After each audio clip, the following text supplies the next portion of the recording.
ഇന്ന് നമുക്ക് വെറൈറ്റി ആയിട്ടുള്ളൊരു ചിക്കൻ പെരട്ട് കണ്ടു നോക്കാം. അപ്പോൾ ഇതുണ്ടാക്കിയെടുക്കാനായിട്ട് ചൂടായ ചട്ടിയിലേക്ക് 3.5 ടേബിൾ സ്പൂൺ വെളിച്ചെണ്ണ ഒഴിച്ചു കൊടുക്കുന്നുണ്ട്. ഇനി ഫ്ലെയിം ലോ ഫ്ലെയിമിലേക്ക് ആക്കി കൊടുത്തിട്ട് 2 ടേബിൾ സ്പൂൺ കാശ്മീരി മുളക് പൊടി,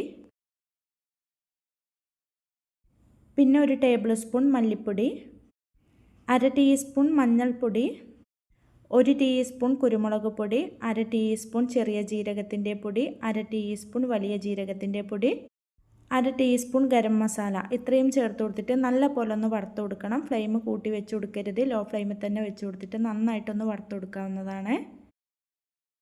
അങ്ങനെ ഇപ്പോൾ ഇതിപ്പോൾ ഞാൻ നല്ല പോലെ വറുത്ത് കൊടുത്തിട്ടുണ്ട്. ഇതിൻ്റെ പച്ചമണം മാറുന്നവരെ നമുക്കിതുപോലെ വറുത്ത് കൊടുക്കണേ.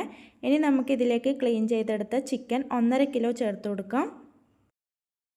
ഇനി നമുക്കിത് നല്ല പോലെ തന്നെ അങ്ങ് മിക്സ് ചെയ്ത് കൊടുക്കും. ഇനി നമുക്കിതിലേക്ക് 1.5 ടീസ്പൂൺ ഉപ്പും കൂടെ ചേർത്ത് കൊടുക്കണം. ഇതുപോലെ ഉപ്പും കൂടെ ചേർത്ത് കൊടുത്തതിന് ശേഷം വീണ്ടും നമുക്ക് നല്ല പോലെ ഒന്ന് മിക്സ് ചെയ്ത് കൊടുക്കാവുന്നതാണ്.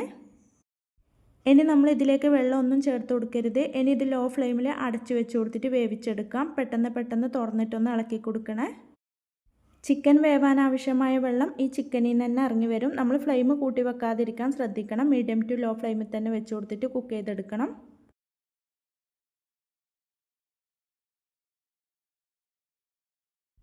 അങ്ങനെ ഇപ്പോൾ ചിക്കൻ ഇപ്പം ഏകദേശം കുക്കായിട്ടുണ്ട്. ഈ സമയത്ത് നമുക്കിതിലേക്ക് 1 ടേബിൾ സ്പൂൺ ചതച്ച വെളുത്തുള്ളി, 3/4 ടേബിൾ സ്പൂൺ ഇഞ്ചി ചതച്ചത്, 3 മീഡിയം സൈസിലുള്ള പച്ചമുളക് ചതച്ചത്.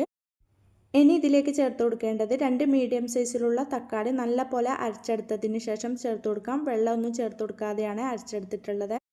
ഇനി ഇതിലേക്ക് നമുക്ക് 3 മീഡിയം സൈസിലുള്ള സവോള ഫ്രൈ ചെയ്തെടുത്തതും കൂടെ ചേർത്ത് കൊടുക്കാം.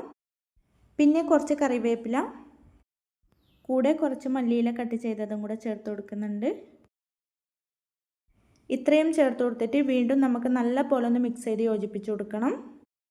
ഇതുപോലെ നന്നായിട്ട് മിക്സ് ചെയ്ത് യോജിപ്പിച്ച് കൊടുത്തതിന് ശേഷം നമുക്ക് വീണ്ടും അടച്ചു വെച്ച് കൊടുത്തിട്ട് മീഡിയം ടു ലോ ഫ്ലെയിമിൽ തന്നെ ഇതിൻ്റെ വെള്ളം വറ്റി വരുന്നവരെ വേവിച്ചെടുക്കാം. ഇതുപോലെ നമ്മൾ ഇടയ്ക്കിടെ ഒന്ന് തുറന്നിട്ട് ഇളക്കി കൊടുക്കണേ, അല്ലെങ്കിൽ ഇത് പെട്ടെന്ന് കരിഞ്ഞു പോകും. നമ്മൾ ഇതിലേക്ക് വെള്ളമൊന്നും ചേർത്ത് കൊടുക്കാത്തതുകൊണ്ട്. ഈ സമയത്ത് ഉപ്പൊന്ന് ചെക്ക് ചെയ്ത് നോക്കാം. ഉപ്പ് ആവശ്യമുണ്ടെങ്കിൽ ഇട്ട് കൊടുക്കാം. ഞാനിവിടെ ചേർത്ത് കൊടുക്കുന്നില്ല, കറക്റ്റ് ഉപ്പായിരുന്നു.